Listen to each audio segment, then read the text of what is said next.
Hi hello welcome to NTV entertainment Bigg Boss talks with ఆద్య.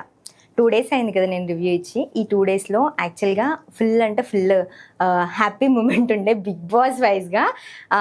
అందరూ already చూసే ఉంటారు. Weekend ఎపిసోడ్లో నాకు సార్ అయితే అబ్బా ఏమన్నా ఇచ్చి పడేశారో సూపర్ అనిపించింది. ఇప్పటి వరకు జరిగిన అన్ని ఎపిసోడ్స్లో వీకెండ్ ఎపిసోడ్స్లో ది బెస్ట్ ఎపిసోడ్ అని అనిపించింది. ద బెస్ట్ అనేవి ఎవ్రీ సీజన్కి జస్ట్ ఫ్యూ ఎపిసోడ్సే ఉంటాయి. ప్రతి వీక్లో మనం అనుకుంటుంటాం అబ్బా నాకు సార్ ఇలా చేస్తారు అనుకున్నాం, ఇది అడుగుతారు అనుకున్నాం, అడగలేదు, వీళ్ళని తిడతారు అనుకుంటా, వాళ్ళని తిట్టారు ఇలా అనుకుంటాం కదా. కానీ ఈసారి మాత్రం అసలు మొత్తం ఆడియన్స్ అందరు ఏం కోరుకుంటున్నారో అది మాత్రం చేశారు. అంతకు మించి అనిపించింది. వచ్చే శ్రీజ ప్రియా వాళ్ళ విషయంలో తుత్తు అనుకుంటుంటారా అని చెప్పేసి ఒకటి అన్నారు. అది ఫుల్ ఫన్ అనిపించింది. అవును, ప్రతిదానికి ఒకరు మాట్లాడితే ఇంకొకరు రేజ్ అవ్వాల్సిందే. ప్రతి విషయంలో ఏలు పెడుతుంటారు ఇద్దరు. తినే విషయం వస్తే తిని పెడుతుంటుంది. అది కొంచెం కాదు, మామూలు ఇరిటేటింగ్ కాదు. ఒక టైంలో అయితే వాళ్ళిద్దరు మైక్స్ ఆఫ్ చేస్తే బాగుండాలి అనిపించే అంత ఇరిటేట్ చేసిన వీళ్ళకి నాగార్జున గారు ఒక మాట చెప్పారు. కాకపోతే వాళ్ళని తిట్టడం అంటే వాళ్ళు ఏం ఆలోచించాలి, లైక్ ఇక్కడ నాగార్జున గారు మాకు బయట ఏం వెళ్తుంది అనేది హింట్ ఇస్తున్నారు అనేది ఆలోచించకుండా మళ్ళీ నెక్స్ట్ డేస్లో మళ్ళీ సేమ్ రిపీట్. ఆయన నాగార్జున గారికి ఎవ్వరూ అంటే ఎదురు సమాధానం చెప్పారు. ఓకే, అక్కడ రైట్ ఉంటే మేబీ మాట్లాడొచ్చు, అది కూడా కొంచెం పొలైటెడ్ వేలో చెప్పొచ్చు. ఆయన ఏజ్కి, ఆయన ఉన్న పొజిషన్కి గౌరవం ఇచ్చాయన. ఇప్పుడు ఆయన హోస్ట్ పొజిషన్లో ఉన్నారు, ఆయనను పెట్టారు, ఎంతో మందిలో ఆయనే ఉన్నారు అని అంటే ఎందుకు? పెద్ద ఆయన కొంచెం ఆయన మాట వింటారు అందరూ అనే కదా ఆయనకి ఆ రెస్పెక్ట్ ఇచ్చి కామ్గా ఉంటారని.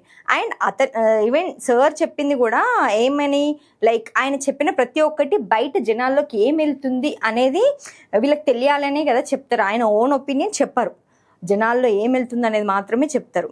జనాల్లో ఏం వెళ్తుంది అనేది చెప్పినప్పుడు వీళ్ళు అది కూడా ఆలోచించకుండా ఆయనతో ఆర్గ్యూ చేస్తారు. మాటకి మాట ఆన్సర్ చెప్తుంటారు. అదేంటో అర్థం కాదు.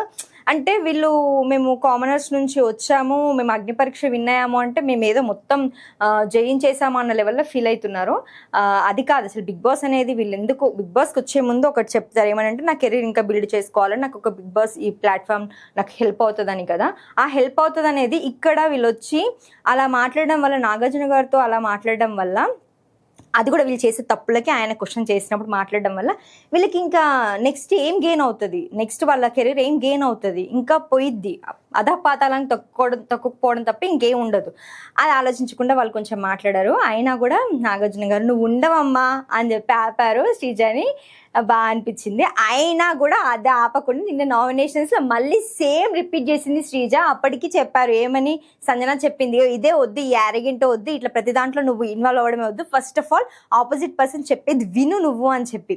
స్టార్టింగ్లో ఫస్ట్ బిగ్ బాస్ స్టార్ట్ అయినప్పుడు సంజన గారి మీద ఎంత నెగిటివ్ ఉందో ఆమె ఇప్పుడంతా పాజిటివ్ చేసుకుంటుంది. అన్ని క్యూట్ థింగ్స్ చేస్తూ, ఓకే దొంగతనాలు చేస్తుంది, అన్ని చేసినప్పటికీ కూడా క్యూట్ అనిపిస్తుంది. అంటే ఆ దొంగతనాలు చేసి కూడా క్యూట్గా నాకు తెలివి ఉంది, వీళ్ళకి తెలివి లేదని ప్రూవ్ చేస్తుంది. లైక్ ఎందుకంటే నేను లాన్లో ఉండే ఇది థమ్స్అప్ తాగుతున్నా, వీళ్ళు ఎవ్వరు చూసారా అనుకుంటూ అది బాగా అనిపించింది. అదే ఫ్లోరా గారితోనే ఇష్యూ కొంచెం ఇరిటేటింగ్గా ఉన్నప్పుడు ఇప్పుడు వాళ్ళిద్దరు ఫ్రెండ్స్ అవ్వడం కూడా బాగుంది. సో ఇంకా నిన్న ఎపిసోడ్లో అయితే నిన్న నామినేషన్ ప్రాసెస్ బాగా అనిపించింది. బిగ్ బాస్ కూడా మంచిగా మినిమం 3 అయినా ఉండాలి నామినేషన్స్లో 10 నుంచి అని చెప్పారు. దాంట్లో నుంచి నేను అనుకున్న ప్రియా శ్రీజ కంపల్సరీగా ఉంటే బాగుంటుంది, ప్రియా శ్రీజ హరీష్ ఉంటే బాగుంటుంది అనుకున్నాము. కాకపోతే శ్రీజ మిస్ అయిపోయింది. శ్రీజన్ నామినేషన్స్లో పెట్టినా కూడా డెమాన్ పవన్ శ్రీజన్ సేవ్ చేశారు. పాపం రీతు చాలా హర్ట్ అయింది. ఎందుకంటే డెమాన్ కోసం నేను అంతమందితో తిట్లు పడ్డాను, మనకి అంత సపోర్ట్ చేశాను, అయినా కూడా వాడు నన్ను పిక్ చేసుకోకుండా తనని పిక్ చేసుకున్నాడు సేవ్ చేయడానికి అని చెప్పి చాలా హర్ట్ అయింది. అక్కడ అయ్యో పాపం అనిపించింది. అది కాకుండా ఈ పవన్ కళ్యాణ్ ఇంకా పవన్ ఇద్దరు అయితే రీతు వెనకాల తిరుగుతున్నాడు. రీతు జస్ట్ గేమ్ ప్లే చేస్తుంది, అది తెలియట్లేదు వీళ్ళకి. అది కొంచెం వీళ్ళు ఇంకా ఓకే డెమాన్ పవన్ అంటే అనిపించింది కొంచెం స్టార్టింగ్ నుంచే వాడు ఎక్కువగా ఇన్వాల్వ్ అవ్వడు అన్నిట్లో, వానికి ఓన్ ఒపీనియన్ ఉండదు అన్న ఫీలింగ్ ఉండే. కానీ పవన్ కళ్యాణ్ ఇలా చేస్తాడు అనుకోలేదు. కొంచెం స్ట్రాంగ్గా ఉండి స్ట్రాంగ్గా ఆడతాడు అట్లా అనుకున్నాం. కానీ ఒక అమ్మాయి చుట్టూ తిరుగుతూ ఉంటాడు అని అనుకోలేదు. అయితే రీతుతో మాట్లాడుతుంటాడు, లేకపోతే తనుజతో మాట్లాడుతుంటాడు, ఎవరి గురించి మాట్లాడుతున్నాడు. ఇప్పుడు ఈ పవన్ కళ్యాణ్ ఎవరితో ఎక్కువ కనెక్ట్ అవ్వాలని చూస్తున్నాడో అర్థం కూడా కాలేదు. రీతు అయితే ఇద్దరితో ఆడుకుంటుంది, అది క్లియర్ కట్గా తెలుస్తుంది. కామనర్స్ ద వేస్ట్ అనమాట. కామనర్స్ సెలెక్షన్ అయితే అస్సలు బాగాలేదు, మొత్తం డిసప్పాయింట్ చేశారు. సో ఇప్పుడు వైల్డ్ కార్డ్ ఎంట్రీస్ రాబోతున్నాయి. వైల్డ్ కార్డ్ ఎంట్రీలో కామనర్స్ నుంచి నాగా వస్తే బాగుంటుందని అందరు కోరుకుంటున్నారు. వస్తే బాగుంటుంది, కొంచెం ఫన్ ఉండొచ్చు. అండ్ మరి బిగ్ బాస్కి రాకముందు అనిపించింది నాగా వస్తే బాగుంటుందని, వచ్చాక మరి నాగా ఎలా ఉంటాడో చూడాలి. అండ్ వైల్డ్ కార్డ్ ఎంట్రీస్ కూడా గట్టిగా ఉండబోతున్నాయి. బట్ ఈ మొన్న ఒక సాటర్డే ఎపిసోడ్తోని ఈ సీజన్ అయితే సూపర్ సక్సెస్ అవుతుంది అని అనిపించింది. ఇలానే నాగార్జున గారు ఉంటే మాత్రం తప్పకుండా సక్సెస్ అవుతుంది. థర్డ్ వీక్ నామినేషన్స్లో చూసుకుంటే ఫ్లోరా, రీతు చౌదరి, రాము రాథోడ్ వీళ్ళు ముగ్గురు ఓనర్స్ నుంచి ఉన్నారు. టెనెంట్స్ నుంచి ప్రియా, పవన్ కళ్యాణ్, గుండంకులు ఉన్నారు. నేను ఎక్స్పెక్ట్ చేసింది శ్రీజ కదా, శ్రీజ లేదు. శ్రీజ ఉంటే బాగుండేది అనిపించింది. ఇప్పుడు నామినేషన్స్కి రాలేదు, శ్రీజ వస్తే వెళ్ళిపోతాము డైరెక్ట్ ఇంకా అని అనిపిస్తుంది. అండ్ ఈసారి నాకు తెలిసి గుండంకులు కానీ ప్రియా కానీ వెళ్ళిపోతే బాగుంటుంది.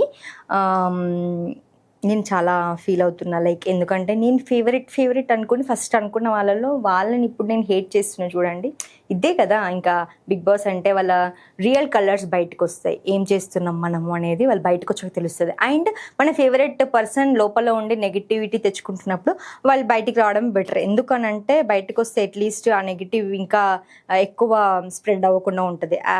Same like last time Sonia కూడా అంతే.